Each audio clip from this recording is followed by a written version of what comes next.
Buenos días con todos, bienvenidos a los que se están conectando, a los que están conectados ya. Hoy ya vamos a continuar con nuestro estudio del Evangelio según San Marcos. Hoy ya vamos a entrar al capítulo 9, capítulo que nos va a presentar lo que se conoce como la transfiguración.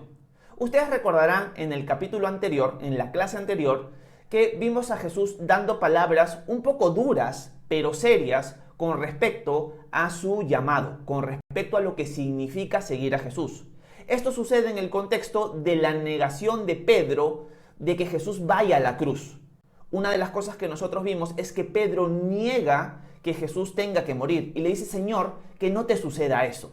Y Jesús lo llama Satanás a Pedro. Hablamos un poco acerca de eso, pero luego de que Pedro le reclama a Jesús, lo critica a Jesús, lo corrige a Jesús, da palabras muy fuertes y serias con respecto a qué significa seguirlo. El que quiera seguirme, niéguese a sí mismo, cargue su cruz y sígame. Porque el que quiera ganar su vida la perderá, pero el que pierda su vida por causa de mí y del Evangelio, la hallará. Esas son las palabras que concluyeron prácticamente el capítulo 8. Ahora el capítulo 9 termina con una frase o comienza con una frase que es parte de la predicación de Jesús. Así que vamos a leerla, está en el contexto de el que quiera seguirme, niéguese a sí mismo, cargue su cruz y sígame, pero es una frase que se va a cumplir en el siguiente párrafo. Vamos a ver a qué me refiero. Leamos el capítulo 9, solamente el versículo 1. Dice Marcos lo siguiente: Jesús les dijo: de cierto les digo, que algunos de los que están aquí no morirán hasta que vean llegar el reino de Dios con poder. Esta frase es una frase muy enigmática, porque esta frase en buena cuenta está diciendo Jesús que el reino de Dios lo van a ver algunas personas que lo están escuchando en ese momento, que ellas no van a morir hasta que vean el reino de Dios con poder. ¿Qué significa eso? ¿Qué significa de que las personas van a ver el reino de Dios con poder? Porque él dice, hay unas personas que no van a morir, de las que están acá presentes, que van a ver ese reino de Dios. Generalmente cuando leemos este versículo aislado, no entendemos muy bien a qué se refiere, porque los discípulos murieron y el reino de Dios aún no se ha establecido. Nosotros entendemos que el reino de Dios es el reino del Mesías, es el reino cuando Jesús vuelva por segunda vez y lo establezca, lo que se conoce como el milenio. Bueno, Jesús está diciendo que hay gente que lo está escuchando en ese momento, que no va a morir hasta que lo vea, pero ellos ya murieron. ¿Jesús se equivocó aquí? Y la respuesta es no, Jesús no se equivocó. Lo que Jesús estaba diciendo es que algunas personas de las que iban a estar o de las que estaban ahí escuchándolo a él, iban a ver parte del poder del reino de Dios. ¿En qué momento? En los días posteriores. Y es lo que Marcos nos va a relatar a continuación, el cumplimiento de estas palabras de Jesús. ¿En qué momento ven estos discípulos el reino de Dios? Cuando ven la transfiguración. Y de eso vamos a hablar un poquito mientras leemos la siguiente parte. Veamos el versículo 2 del capítulo 9. Dice lo siguiente Marcos: 6 días después, Jesús se llevó aparte a Pedro, Jacobo y Juan. Los llevó a un monte alto y allí se transfiguró delante de ellos. Jesús solamente se lleva a Pedro, Jacobo y Juan. No se lleva a los 12 ni se lleva al grupo grande de discípulos. Jesús tenía más de 70 discípulos. Por lo tanto, solamente está llevando a Pedro, Jacobo y Juan. Hemos visto a este grupo selecto también cuando resucita a la hija de Jairo, cuando le dice Talita Cumi. Ustedes recordarán ese evento. Jesús nos muestra como un patrón que él tiene en su práctica de discipulado. Jesús está discipulando a muchos de los personajes que lo están siguiendo. Pero él tiene una predicación que es para el populacho, para el general de personas, sean discípulos o no discípulos. Tiene una enseñanza más privada para sus discípulos, una más privada aún para los 12 y una aún más privada para estos 3. Jesús no es que tiene preferencias, sino que Jesús está, por así decirlo, derramando una intimidad más fuerte con este grupo pequeño de 3 hombres. Algunos dicen que Jesús llama a Pedro, Jacobo y Juan a estar siempre cerca de él, al punto de que ellos van a ver milagros como la resurrección de la hija de Jairo y como la transfiguración, porque son los más problemáticos. Porque si los deja solos a ellos, van a armar un bochinche, van a armar un problema. Así que por eso Jesús los tiene a ellos 3. Pero el patrón que él tiene es de, ¿sabes qué? Yo invierto mi vida en todos ustedes, pero tengo un grupo al cual estoy invirtiendo aún un poco más. Y yo creo que es un patrón muy importante para todos aquellos que tenemos un rol de liderazgo, un rol de maestro, en el cual nosotros podemos instruir a otros en la palabra de Dios, pero deberíamos apartar algunos orando para invertir más en ellos y prepararlos para lo que Dios quiera hacer con ellos. Yo creo que es un patrón que Jesús usa y deberíamos usar nosotros ese mismo patrón. Los lleva a un monte, a ellos tres nada más, y luego ahí se transfigura. ¿Qué significa que Jesús se transfigura? Lo vamos a ver a continuación, en la descripción que da Marcos en el versículo 3. Dice lo siguiente: sus vestidos se volvieron resplandecientes y muy blancos, como la nieve. Nadie en este mundo que los lavara podría dejarlos tan blancos. Y se les aparecieron Elías y Moisés y hablaban con Jesús. Pedro le dijo entonces a Jesús: Maestro, qué bueno es para nosotros estar aquí. Vamos a hacer 3 cobertizos, uno para ti, otro para Moisés y otro para Elías. Y es que no sabía qué decir, pues todos estaban espantados. Acá se describe lo que es la transfiguración. La transfiguración es la manifestación de la gloria de Jesús. Jesús, siendo Dios hecho hombre, está limitado en su humanidad. Él no muestra su divinidad, pero aquí la muestra. Aquí es como que se quita el velo de la humanidad y demuestra su gloria. Es algo que cambia de adentro hacia afuera. No es algo que viene de afuera hacia adentro. No es una luz que cae sobre Jesús y lo ilumina, sino es que Él manifiesta realmente su naturaleza divina y muestra su gloria. Es un brillo que nace de Él y sus ropas cambian. Sus ropas se ponen tan blancas que nadie que ha lavado una ropa blanca podría dejarla tan blanca. Esa es la idea que expresa Marcos acá. Pero no solo eso, sino también se aparecen Moisés y Elías. ¿Por qué se aparecen Moisés y Elías? Realmente el texto no nos los dice. Generalmente uno trata de interpretar por qué aparecen Moisés y Elías. Y para interpretarlo tendríamos que entender un poco el pensamiento judío de la época. Una de las cosas que representaban Moisés y Elías es que ellos representaban la ley y los profetas. Así que era como que el Antiguo Testamento estaba delante de Jesús en este momento, porque Jesús es el cumplimiento de todo el Antiguo Testamento. Todo el Antiguo Testamento apuntaba a Jesús. Por lo tanto, Moisés y Elías son los representantes de la ley y los profetas. Eso podría ser una interpretación. Realmente el texto no nos lo dice. Pero también podría ser que Moisés está representando a aquellos creyentes que murieron y están en la presencia de Dios. O también Elías, que es alguien que murió, o es alguien que no murió, y fue a la presencia de Dios. Aquellos que han muerto y están en la presencia de Dios y aquellos que van a estar en la presencia de Dios y que no han muerto, como Enoc y Elías. Esa ya es una interpretación un poco más rebuscada, pero la he leído por ahí y me parece un poco interesante. Moisés sí murió, Elías no, pero los dos están en la presencia de Dios.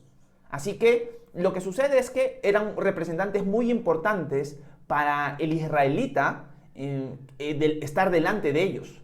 Moisés y Elías, el testimonio de la ley y de los profetas, y están delante de Jesús. Lucas nos dice que ellos están conversando acerca de lo que va a padecer Jesús en Jerusalén, de su muerte en Jerusalén, y están conversando acerca de eso. También Lucas, que es en el capítulo 9 donde nos dice, dice que los discípulos se quedan dormidos. No es que ellos están ahí despiertos y de repente aparecen Moisés y Elías, sino que ellos están dormidos y cuando se despiertan ven que Moisés y Elías están conversando con Jesús. A lo que Pedro salta y les dice, Señor, quizás construimos algunos cobertizos, algunas enramadas para que vivamos acá con Moisés y Elías. O sea, Pedro habla cualquier pachotada, cualquier tontería en ese momento por el terror que sienten de haber visto a Moisés y a Elías con Jesús en ese momento. Dato importante, Pedro no tenía fotos de Moisés y Elías, igual los otros discípulos. Pero de alguna manera sobrenatural, Pedro, Jacobo y Juan entienden que Jesús está conversando con Moisés y Elías. Es de este pasaje donde nosotros podemos suponer de que nosotros nos vamos a reconocer en el cielo por esa revelación que Dios nos dé, ese conocimiento sobrenatural que Dios nos va a dar. Porque si somos estudiosos de la palabra de Dios, sabemos que cuando pasemos a la eternidad, cuando resucitemos, vamos a tener cuerpos glorificados y una apariencia no similar a nuestra edad. Un niño, cuando resucite, no va a seguir siendo un niño, va a tener otra apariencia. Pero ¿cómo nos vamos a reconocer? ¿Cómo vamos a saber quién, por ejemplo, es nuestro predicador antiguo favorito? O cosas similares, ¿no? Personas que hemos conocido o que hemos leído de ellas, ¿y las vamos a poder reconocer? Según este pasaje, pareciera que sí. Porque Pedro, Jacobo y Juan no conocían a Moisés y Elías, pero entienden rápidamente que son ellos. Parece por una revelación especial de Dios. Así que lo más probable es que nosotros sí nos conozcamos, sí nos reconozcamos en el cielo. Pedro también habla acerca de las enramadas y crearles cobertizos, porque para el judío, la fiesta de los tabernáculos, la fiesta de las enramadas, hablaba del tiempo en el cual Dios establecería su reino. Y es como que al ver a Moisés y Elías y a Jesús conversando acá, Pedro dice, ya empezó el reino, ya se estableció. Acuérdense que Jesús había dicho que algunos no iban a morir hasta que vean el reino de Dios establecerse con poder. Por lo tanto, Pedro reconoce, esto es el reino de Dios ya. Y estamos en la resurrección. Estamos viendo a Jesús, estamos viendo a Moisés y viendo a Elías. Hay que crear cobertizos porque eso es lo que simbolizaba la fiesta de los tabernáculos, que era la última fiesta de Israel. Obviamente Pedro está hablando cualquier tontera porque recién se ha despertado y están aterrados. Una de las cosas que Pedro hace equivocadamente en su frase es que equipara a Moisés y Elías con Jesús, cuando Jesús es el Señor de Moisés y Elías.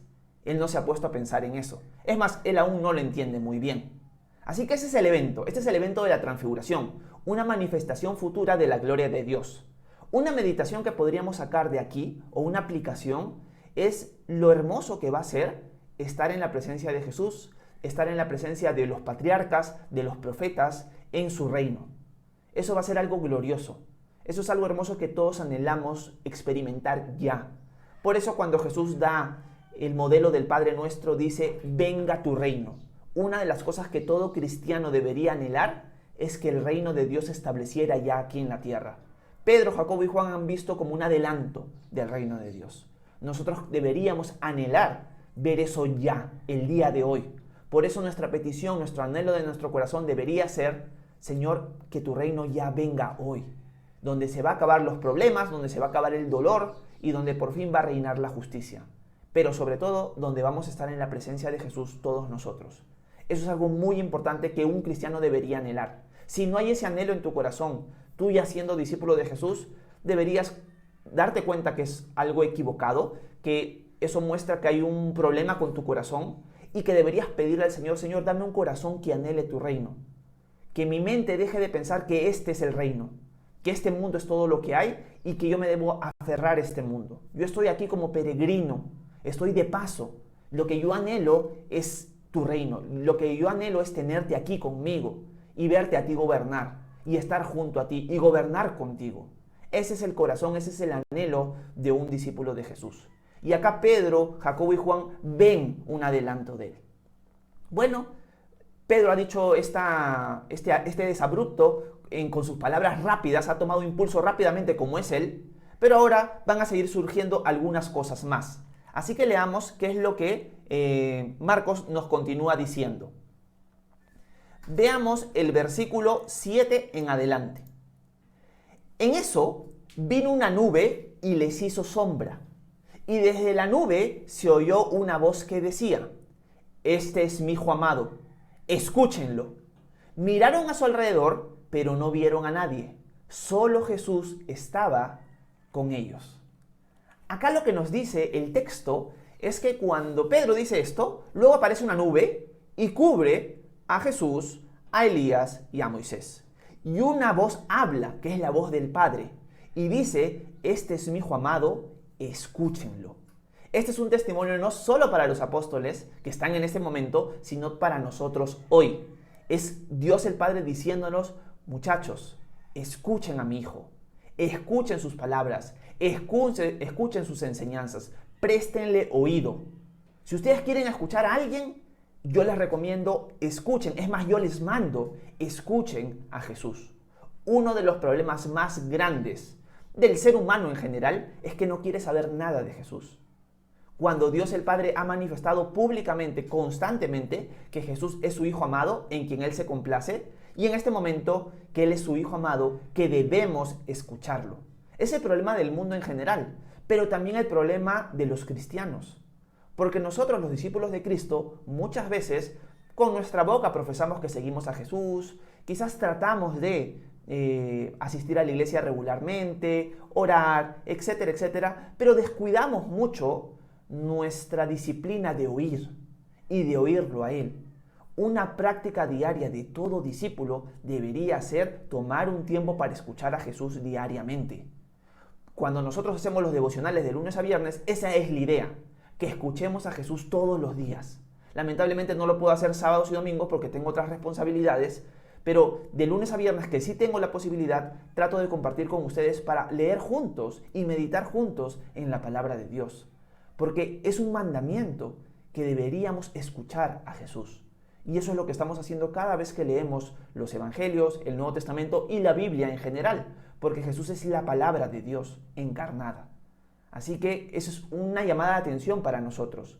¿Realmente estamos escuchando a Jesús diariamente? ¿Estamos tomando el tiempo para decir, Señor, quiero escucharte hoy, quiero que tú me hables a mí? Y tomar un tiempo para escucharlo. ¿Estamos dando ese tiempo a Él?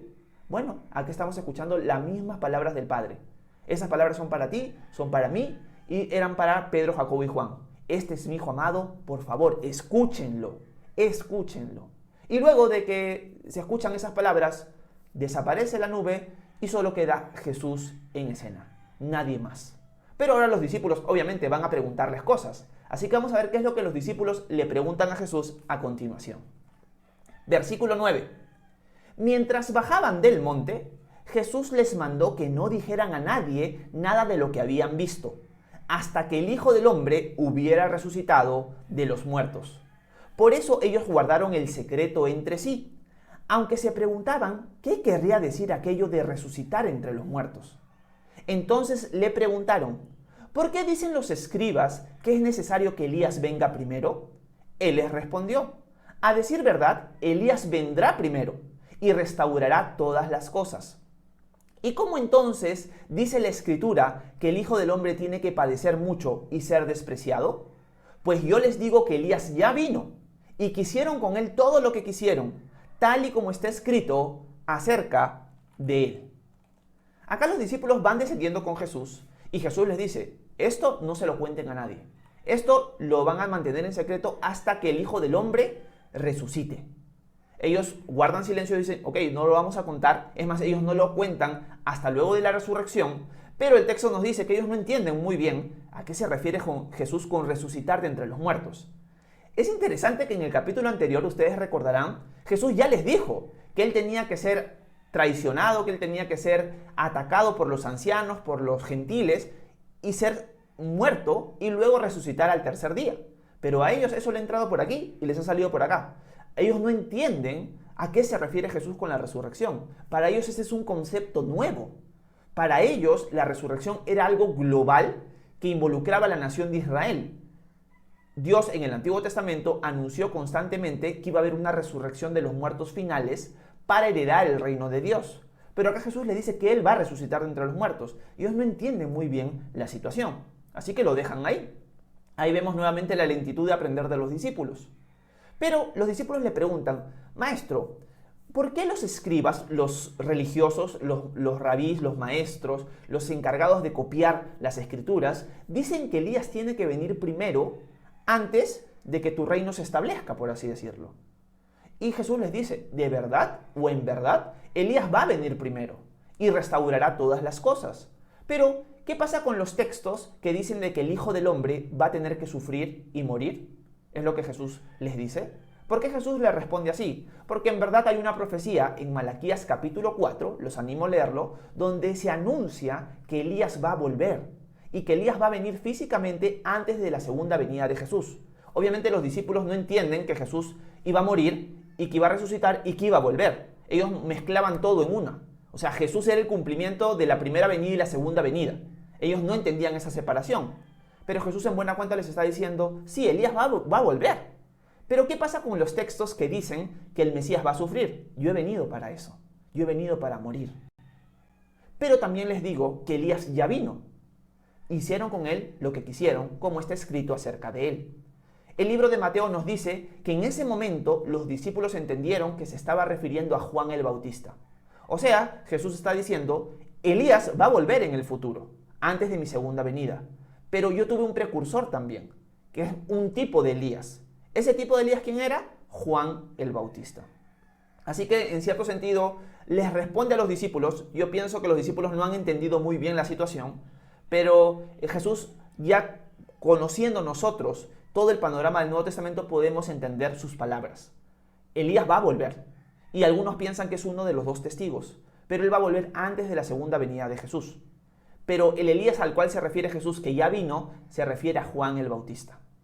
Así que nos vamos a quedar aquí en este texto, pero lo que hemos visto prácticamente en todo el texto de la transfiguración es, más que todo, anhelar la gloria de Dios que se va a manifestar en su reino, ¿no? Los discípulos vieron como un adelanto, y ese adelanto que ellos han visto debería ser como un anhelo en nosotros de también poder verlo. Yo creo que cuando los cristianos antiguos leían este pasaje, decían, qué privilegio tuvieron Pedro, Jacobo y Juan de ver ese adelanto del reino de Dios. Nosotros también queremos verlo ya. Por eso nuestra oración debería ser, venga tu reino. Entendamos esto, sea la situación que estás pasando, sea una situación problemática, difícil, piensas que no tiene solución, piensas que y es el fin del mundo. Bueno, recuerda la gloria de Dios, recuerda lo que los discípulos han visto acá. Todos esos problemas se van a terminar. Jesús va a reinar la justicia, va a reinar con aquellos que han decidido seguirlo. La pregunta es si tú ya diste el paso de seguirlo, si tú ya tomaste la decisión de negarte a ti mismo, tomar tu cruz y seguirlo. Si ya hiciste eso, lo que te espera ahora es ese reino de Dios. Ese reino de Dios que se manifestó en un poquito con Moisés, Elías y Jesús en ese momento. Así que yo los animo a pedirle al Señor ese anhelo por su reino y clamar de verdad, Señor, venga tu reino. ¿Es parte de nuestra oración, venga tu reino o no lo es? Si no lo es porque realmente no anhelamos que el Señor venga. Un cristiano que realmente anhela la venida del Señor dice, venga tu reino, por favor, Señor, ya que sea hoy, que venga hoy. Ese debería ser el anhelo de cada corazón de todos los cristianos. Así que así terminamos esta mañana. Gracias por haberme prestado atención. Si tienen alguna pregunta, alguna duda, algún comentario, déjenlo en la sección que inmediatamente los voy a leer. Que Dios los bendiga a todos. Gracias.